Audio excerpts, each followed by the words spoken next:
When I first started learning about refrigeration, I remember being pretty overwhelmed with all the jargon that I came across, but I eventually got a hang of it when I started looking at this topic from the point of view of some basic thermodynamic principles. And then I realized how simple and elegant this piece of technology is. So, in this video, I hope to bring some of that intuition and clarity and discuss some concepts that are sort of central to this whole refrigeration process. So, what exactly is the goal of refrigeration? So, if you take this simple example of your home refrigerator and you want to store your food at a relatively low temperature, maybe between 1 degree C and 4 degrees C, the reason you are doing that is because you want to reduce the activity and growth of these bacteria that cause rotting in the food. So, by keeping the environment cold here, you're hoping that your food will remain fresh for longer. So, the process of producing cold is basically the process of removing heat from the space and thereby cooling the space down and taking that heat and dumping it elsewhere. And you have to somehow keep doing that to make sure that this space remains cold and is maintained at a certain temperature.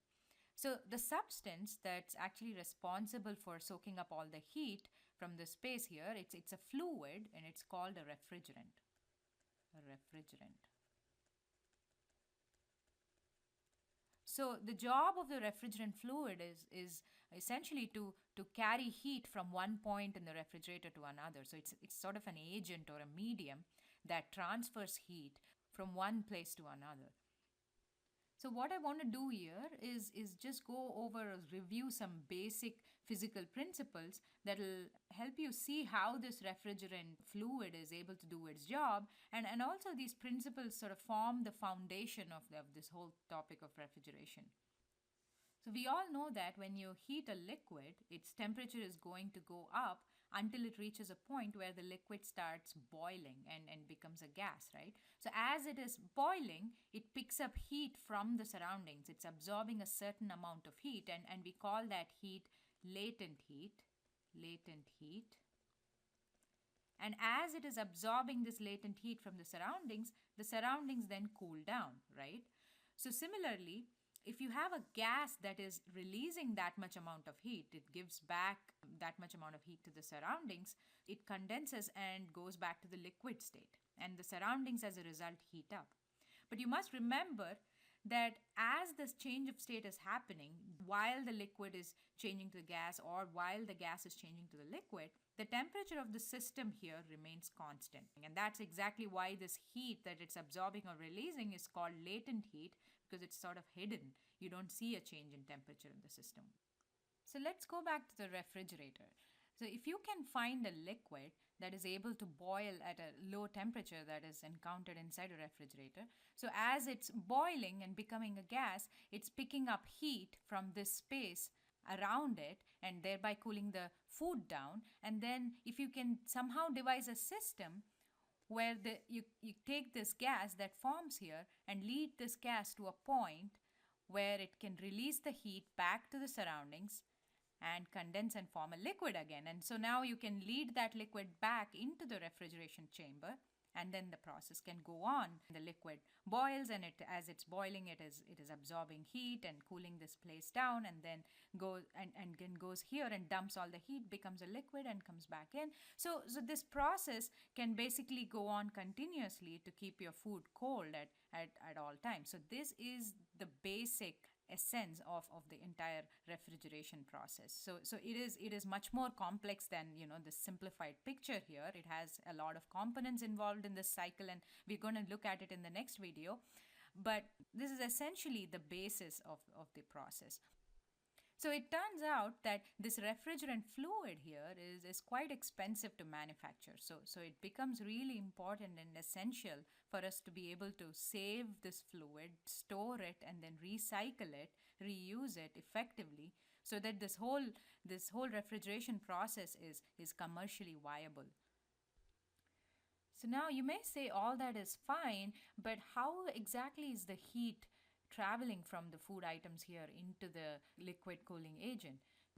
So, refrigeration actually makes use of all three modes of transfer. So, we have conduction, convection, and radiation. And you have heard of these terms earlier. So between the food items and the cooling unit wall, heat is basically transferred via radiation. So, you have direct transfer of heat via electromagnetic waves from the food.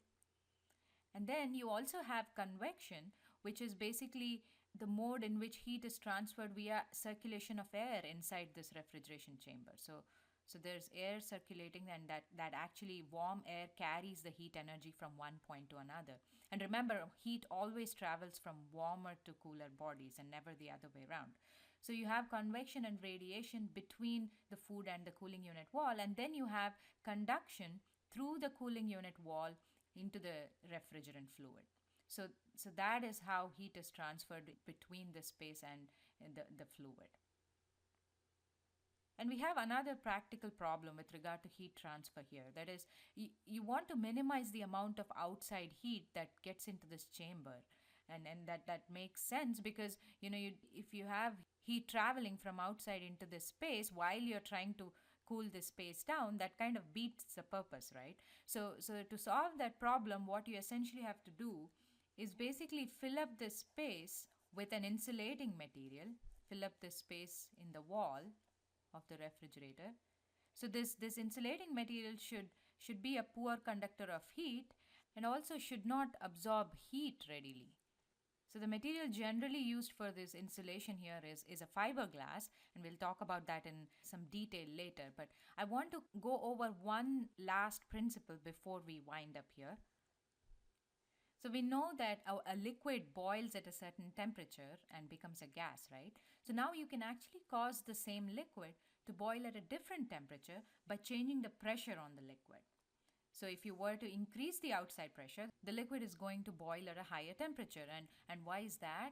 Because the boiling point temperature is basically the temperature at which the vapor pressure of the liquid equals the outside pressure or the atmospheric pressure. So if you increase the outside pressure, then you basically have to heat up the liquid even more for the vapor pressure to increase and eventually match the outside pressure. So that's why the liquid boils at a higher temperature. So similarly, if you were to lower the pressure on the liquid, lower the outside pressure, then you don't have to heat up the liquid as high for the vapor pressure to match the outside pressure. So that's why the liquid boils at a lower temperature.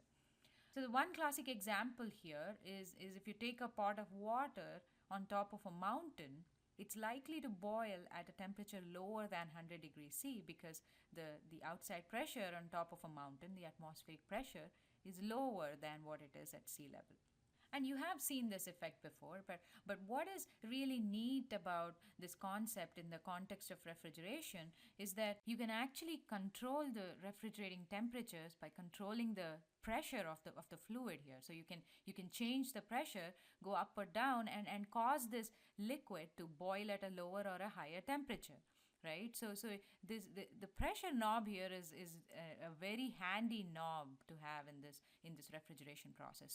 So I'll stop there, and in the next video we'll look at some of the basics of the various devices and components that are associated with this refrigeration cycle.